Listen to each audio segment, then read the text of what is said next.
Le damos la bienvenida a Entérate. Manténgase con nosotros, por favor, en el marco de los trabajos del Foro de Presentación de la Defensoría Pública Electoral para Pueblos y Comunidades Indígenas del Tribunal Electoral del Poder Judicial de la Federación en el estado de Coahuila.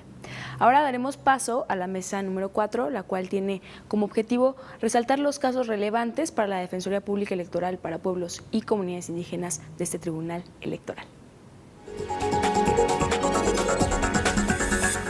A continuación tenemos la mesa con el tema Casos relevantes de la Defensoría Pública Electoral para Pueblos y Comunidades Indígenas, casos Chenaló, Chiapas, Ayutla de los Libres, Guerrero y Temoaya, Estado de México, con la participación de los defensores públicos electorales para pueblos y comunidades indígenas, el maestro Eginardo Hernández Andrés y el maestro Nicolás Gómez Cruz.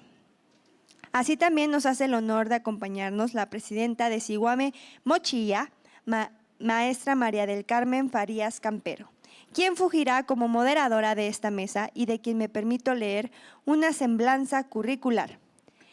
Es fundadora y directora de Zihuame Mochilla AC, organización dedicada a trabajar con las comunidades indígenas en la lucha por la igualdad y la construcción de un mundo incluyente y respetuoso en donde pueda florecer su cultura y sus valores con respeto y equidad.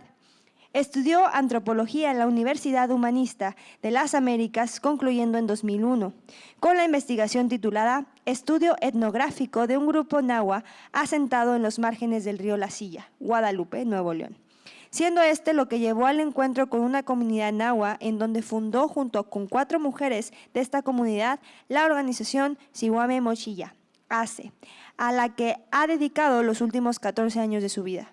Es maestra en Trabajo Social y Desarrollo Humano con orientación en proyectos sociales por la Universidad Autónoma de Nuevo León. Ha impulsado programas y proyectos encaminados al empoderamiento y la erradicación de la violencia hacia las mujeres indígenas. Actualmente trabaja en el establecimiento del programa Mujeres Productivas Vidas Transformadas, enfocado en el empoderamiento y desarrollo de habilidades con mujeres indígenas, buscando erradicar la pobreza y el mejoramiento de las condiciones de vida. Ha impulsado en coordinación con otros actores sociales las siguientes leyes: Ley de los Derechos Indígenas en el Estado de Nuevo León, Ley contra la Desaparición Forzada de Personas en el Estado de Nuevo León, Ley para prevenir y eliminar la discriminación en el Estado de Nuevo León. La maestra Farías se ha dedicado de tiempo completo durante los últimos 14 años a la lucha por los derechos de los pueblos indígenas. Sin más, cedo el uso de la voz a la maestra María del Carmen Farías Campero. Muchas gracias, buenas tardes a todos y a todas. Es un gusto estar aquí compartiendo esta mesa el día de hoy con un tema tan importante como es la Defensoría Pública Electoral para los pueblos y las comunidades indígenas. Poco a poco hemos ido escuchando en el transcurso de este día sobre todos estos aspectos tan importantes en la vida de una comunidad, sobre todo en cómo poderlos hacer valer en comunidades migrantes, en donde han decidido establecer su residencia muchas y muchos de ustedes. En esta tarde nos acompaña el maestro Nicolás Gómez Cruz. Él es licenciado en Derecho y maestro en Derecho Constitucional y Amparo por la Facultad de Derecho, Campus 3 de la Universidad Autónoma de Chiapas, con residencia en la ciudad de San Cristóbal de las Casas, Chiapas. En cuanto a su experiencia laboral, se ha desempeñado como profesionista adscrito a la Unidad de Concertación y Servicios Jurídicos, dependiente de la Secretaría para la Atención de los Pueblos Indígenas en el Estado, en San Cristóbal de las Casas, Chiapas. Como defensor de oficio indígena C, adscrito al Juzgado Mixto de Primera Instancia del Distrito Judicial de Simojovel, con residencia en Bochil, Chiapas. Como defensor de oficio indígena A, adscrito al Juzgado del Ramo Penal de Primera Instancia del Distrito Judicial de San Cristóbal en Chiapas, como subdirector regional del Instituto de la Defensoría Pública del Estado de Chiapas, zona San Cristóbal, y actualmente es defensor en la Defensoría Pública Electoral para Pueblos y Comunidades Indígenas del Tribunal Electoral del Poder Judicial de la Federación. Cedo la palabra al maestro Nicolás Gómez Cruz.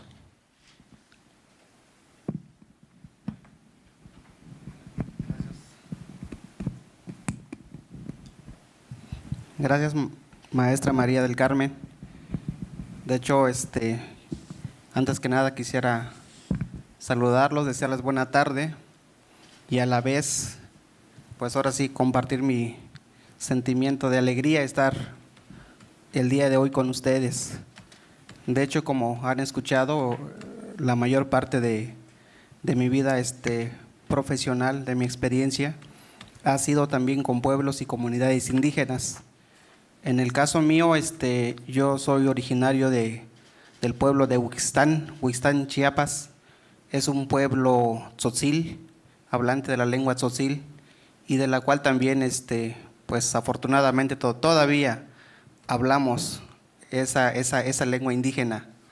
Entonces, como acá se viene comentando, pues la verdad sí estamos orgullosos de estar con ustedes, conocer otras culturas. Sí, sabemos que hace rato decían en la mañana que pues México es pluricultural y efectivamente así es. Si solo en el estado de Chiapas hay más de 12 etnias, 12 lenguas, pues imagínense en todo el país cuántas hay, ¿no? Pues bien, ya con este preámbulo voy a comenzar mi participación. A mí me toca hablar de los casos que ha llevado la Defensoría Pública Electoral. Yo trabajo, como escucharon, en la Defensoría Pública Electoral que está adscrita en Oaxaca.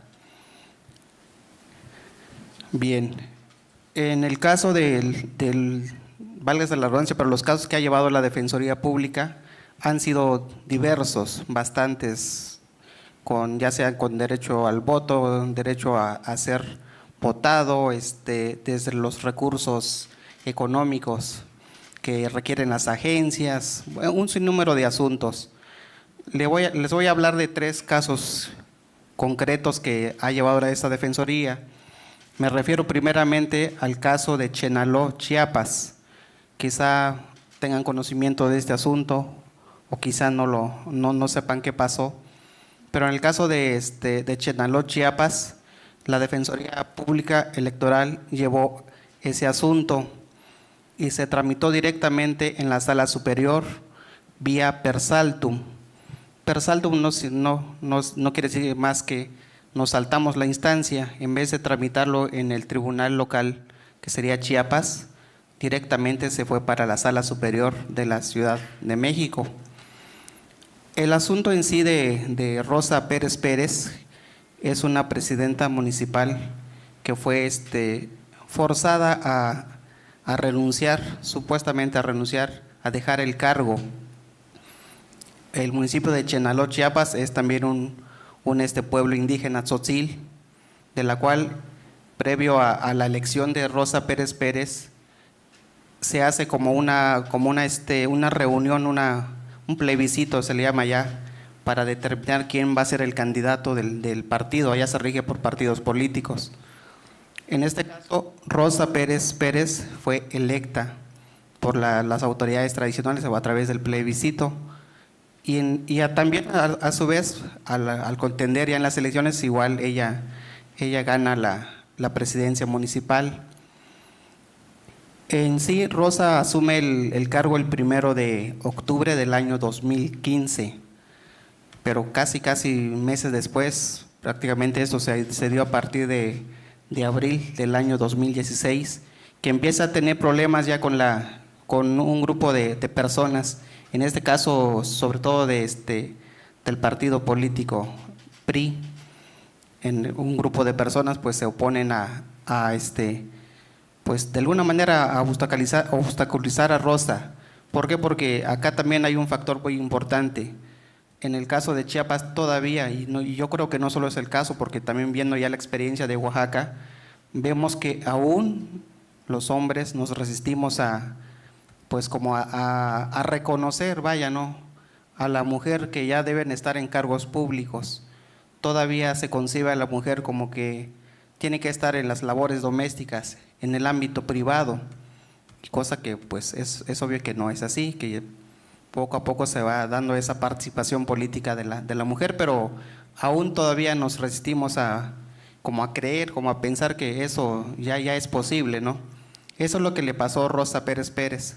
En sí, prácticamente a finales del mes de abril es cuando Rosa Pérez Pérez se ve forzada a firmar un documento donde supuestamente ella renunciaba al cargo de presidenta municipal.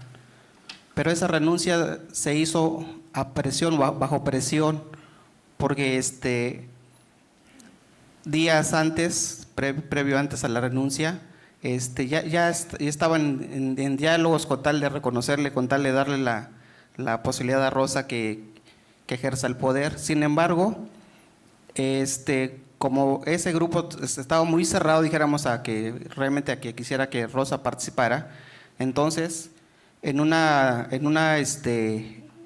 reunión que iba a haber en San Cristóbal de las Casas, Chiapas, fue donde empezaron el grupo de personas a secuestrar al presidente del Congreso del Estado y a otro diputado más ahí del Estado de Chiapas.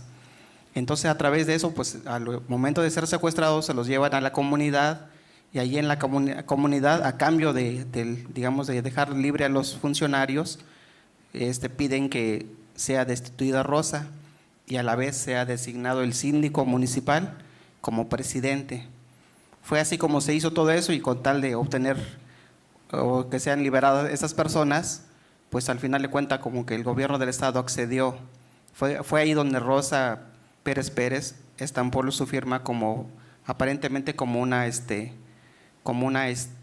licencia, porque hasta eso ni siquiera era renuncia, se manejaba como una licencia por tiempo indefinido, ¿sí? De la cual también en la Constitución de Chiapas pues establece, establece de que cuando sea una renuncia por tiempo indefinido, una licencia, perdón, por tiempo indefinido, se daba como un hecho de que ya renunciaba al cargo.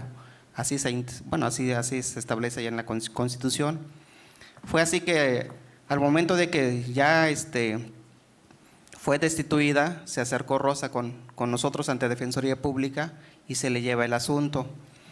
Acá, una vez que se le brinda la asesoría y en este caso y la defensa, se plantearon agravios muy concretos, principalmente el de la violencia política que vivió ella, violencia política, el derecho que ella tiene de vivir una vida libre de violencia, el hecho también de que pues la renuncia como tal no lo hizo convencida, no lo hizo bajo su propia voluntad, sino que lo hizo de manera forzada. Y otro agravio también que se hizo valer ahí fue el hecho de que de la omisión por parte del Congreso del Estado de darle un trámite sin la audiencia. Sí, aquí también recordemos que en el derecho electoral pues no difiere, de hecho no difiere mucho de lo que es el penal, es lo mismo, porque aquí también se juegan reglas en cuanto al debido proceso, a la garantía de audiencia, todo eso. Y al momento de no darse estos principios en el asunto de Rosa, pues eso es lo que se combatió. Aquí también cabe resaltar que prácticamente se hace la demanda, pero un punto peculiar es que también por vez primera aquí la Defensoría solicita medidas cautelares, ¿sí? Medidas cautelares para efecto de que Rosa Pérez Pérez no se siguiera violentando, ¿no?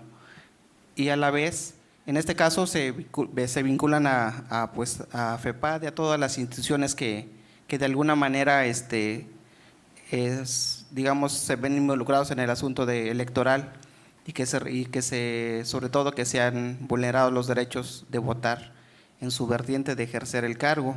Entonces se da el trámite del asunto y pues al final de cuentas obtuvimos una sentencia favorable, ¿sí? Durante la sentencia, que fue aproximadamente, no recuerdo ya la fecha, pero sí 24 de agosto. El 24 de agosto del año 2016 fue que pues pasó quizá unos 2 o 3 meses y pues aún todavía la sociedad ahí del pueblo de Chenaló no fue tan fácil que de buenas a primeras de nueva cuenta ejerciera el cargo Rosa Pérez Pérez. Sin embargo, ya actualmente ya está ocupando de nueva cuenta el cargo. Y ese es más o menos el pronunciamiento del tribunal, donde sí efectivamente se vio que sí se pronunció respecto a las medidas cautelares, sí se hace mención de que efectivamente Rosa Pérez Pérez fue violentada en sus derechos, se da la violencia política, en pocas palabras, ¿sí? Todo eso también de la violencia política, un poquito más para tomar el tema, esa violencia está, creo que en las bolsitas que les regalaron va un protocolo de actuación. En ese protocolo de actuación nos hace mención de qué se entiende por violencia, qué requisitos se deben de observar o de determinar para efectos de que efectivamente se dé la violencia, ¿sí? No es solo de decir, bueno, que es que hubo agresión en la asamblea o en la elección y eso no es solo así, sino que tiene que ser por su condición de mujer, tiene que ser en ese caso bajo un contexto de derechos electorales. Pues aquí Rosa ya estaba electa como presidenta municipal. El problema es de que no se le permitía ejercer el cargo, ¿sí? En cuanto a la violencia así como tal, pues ahí el protocolo de actuación que fue hecho por parte del Tribunal Electoral, pero no solo el tribunal como tal, sino participan otras instituciones como el INE, como FEPADE, otras instituciones federales, donde retoman ahí de lo que habla una convención de derechos humanos, y es ahí donde se plasma la figura de la violencia política. La mayoría de los estados de la República no cuentan con esa digamos, con esa figura tipificada como tal. Hasta hace poco, digamos, creo que Veracruz fue la última donde ya se tipificó como tal ese delito de violencia política. Sin embargo, antes solo, digamos que es como un argumento que nosotros utilizamos los defensores, de decir, bueno, pues el protocolo dice tal cuestión, define tales puntos y en base a eso también identificamos si hay o no violencia política por razones de género. Ahora bien,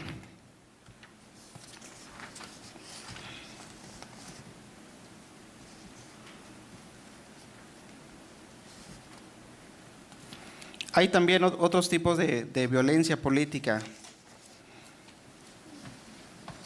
Como decíamos, violencia política es cualquier acto u omisión que se manifieste en burlas, en insultos, palabras de doble sentido, amenazas, descalificación, desprestigio, desvirtuar información acerca de sus actos, acoso sexual y sobre todo pues que sea dirigido a la mujer. También se pueden calificar como actos de violencia política los que se impongan por estereotipos de género, asignación de responsabilidades de género que tengan como resultado la limitación del ejercicio de la función política pública, impidan o restrinjan su reincorporación al cargo cuando hagan uso de una licencia justificada. En sí hay varias hipótesis de cómo se tipifica esa violencia política, y aparte también de eso es conveniente hacer mención de que la violencia como tal puede ser psicológica, puede ser económica, puede ser también institucional, también patrimonial, que son los que más bueno, al menos lo que hace mención el protocolo de actuación. En el caso un poquito también, en caso de Oaxaca, por ejemplo, se ve que existe violencia un poquito más psicológica y la institucional. La institucional porque es el mismo, digamos, hace mención ahí en la definición del protocolo, que se ejerce por los funcionarios. Pues en ese caso la mayoría de las veces que no dejan o no permiten en sí el ejercer el cargo es precisamente la misma autoridad. Sí, tenemos allá en Oaxaca que síndicas, por ejemplo, o regidoras, ¿sí? No les respetan a veces esa jerarquía. Si son regidoras, las quieren bajar perdón, si son síndicas, las quieren bajar a regidoras. En fin, todo ese tipo de cuestiones es el que se ve allá, por lo menos allá en Oaxaca. Bueno, una vez que pues ya vimos qué tipos más o menos o cómo se da la violencia política, pues acá al momento de que prácticamente se reinstala Rosa, acá aparentemente como que ahí terminó el asunto, más sin embargo todavía hay en trámite algún incidente que, pues como bien decimos, el síndico municipal allá de Chenaló aún se resiste pues a creer que Rosa pueda seguir en el cargo, como que esa idea todavía no termina, o sea, esa idea de como que solo el hombre puede gobernar aún no cabe todavía quizá en la cabeza del síndico municipal, y pues quiere, aunque sea sin razón, pero promover medios de impugnación que desde luego sabemos que ya no van a prosperar porque esta determinación de la Sala Superior es contundente. Una vez que ya pasamos a analizar el asunto de Rosa, también les voy a hablar de otro asunto, de una que llevamos allá en la agencia, de una agencia municipal de San Cristóbal, municipio de Santa María, Jalapa del Marqués, allá en Oaxaca. Ese asunto de la agencia San Cristóbal, resulta que ahí digamos el contexto del asunto es que a las mujeres no se les permitía o no se les permitió participar en la elección de la gente, desde luego ni votar ni ser votadas. Entonces, en el mes de diciembre y enero del año 2016 se lleva a cabo la elección de la gente y sus auxiliares allá en la Agencia Municipal de San Cristóbal. Un poquito ya con la información de lo que ya tenían las ciudadanas allá de San Cristóbal, acuden ellas al Tribunal Electoral Local a impugnar esa acta de sesión, esa acta de Asamblea General Comunitaria, haciendo valer de que ellas no se les dejó participar como ciudadanas ahí de la agencia. Ahí lo relevante del asunto es que el Tribunal Electoral Local efectivamente sí les dio la razón, diciendo, pronunciándose en el 21 de abril del año 2016, en el sentido de que efectivamente ellas tenían el derecho de votar y ser votadas. Sin embargo, como decimos, pues acá pues ahora sí que aún prevalece el machismo. Se llevó un buen tiempo para que esa resolución efectivamente se cumpliera.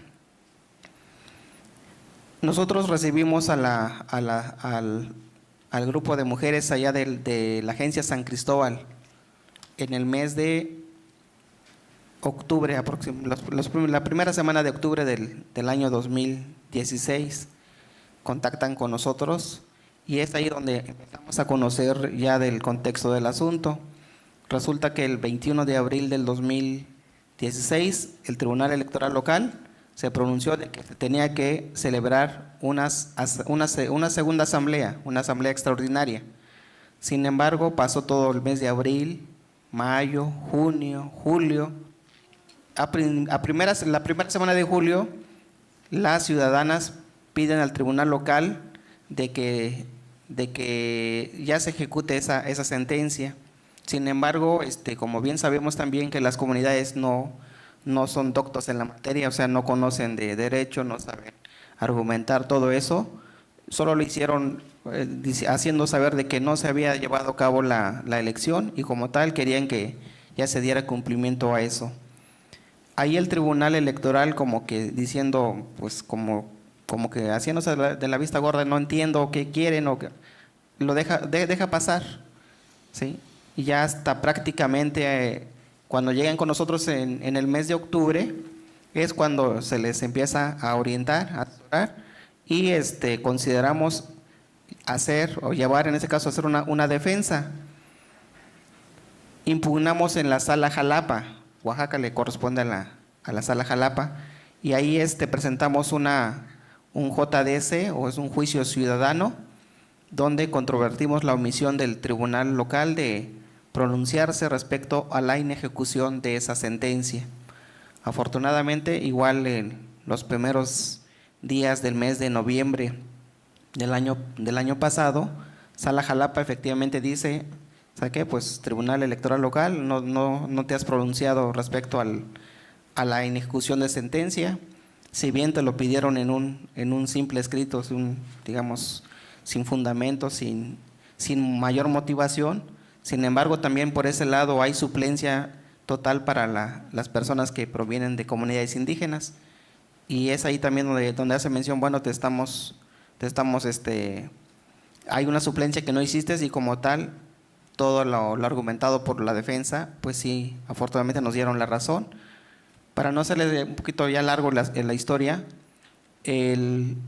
prácticamente el 25 de noviembre del año pasado se llevó a cabo la segunda elección de agente municipal, y nos dan la sorpresa de que ahí ya empieza a participar la mujer, y efectivamente la secretaria del agente municipal resultó ser mujer.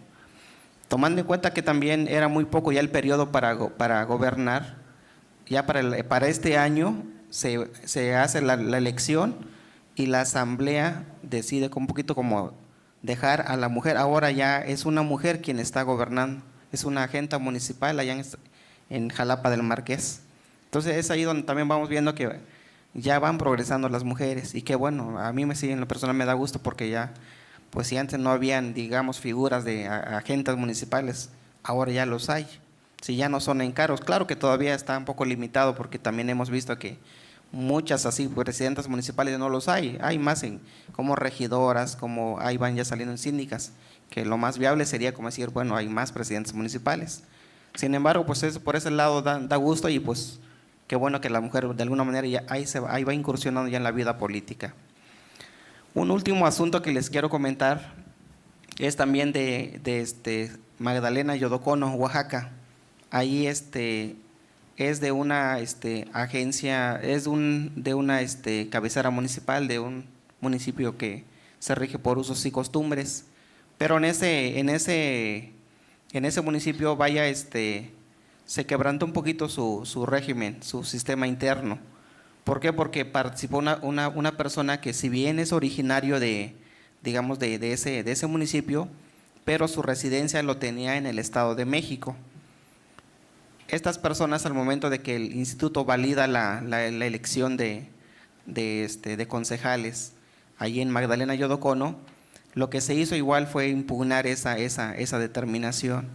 Sí, afortunadamente también nos dieron la razón, y efectivamente, fundando y motivando ahí nuestro argumento de que, pues retomando cosas de partidos políticos, hacían mención de que, bueno, pues para el partido político, para el candidato que se rige por el partido político, pues hace mención de que debe estar vigente la credencial, debe ser del mismo lugar al que pretende contender, y entonces afortunadamente igual ahí también se ordenó una segunda elección. Si no estoy mal, creo que este domingo pasado se llevó a cabo la elección, no me han informado cómo quedó, pero de alguna manera pues ese es digamos, más o menos la visión que de lo que nos plantea. Nosotros le buscamos un poquito la fórmula para que esto siempre salga a favor de los pueblos y comunidades indígenas. Claro está también que si con todo respeto nos llevan a algún asunto que pues no haya por dónde ganar o lo que sea, pues nuestras bases nos determina que también tenemos que ser honestos, decirles, ¿sabe qué? Este asunto está muerto, y pues no hay que esperanzar a la gente diciendo, pues como que sí, como que no, hay que ser muy honestos, decir, sí se puede o no se puede. Gracias, señor, por su tiempo, por su paciencia.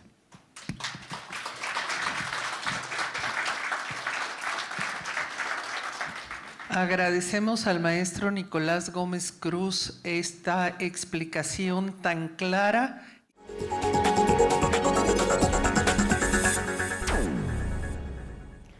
Agradezco, como en cada ocasión, su compañía aquí en Entérate. Yo soy Alejandra Díaz de la Vega. Le esperamos en un futuro programa con más detalles del foro de presentación de la Defensoría Pública Electoral para Pueblos y Comunidades Indígenas del Tribunal Electoral del Poder Judicial de la Federación en el Estado de Coahuila.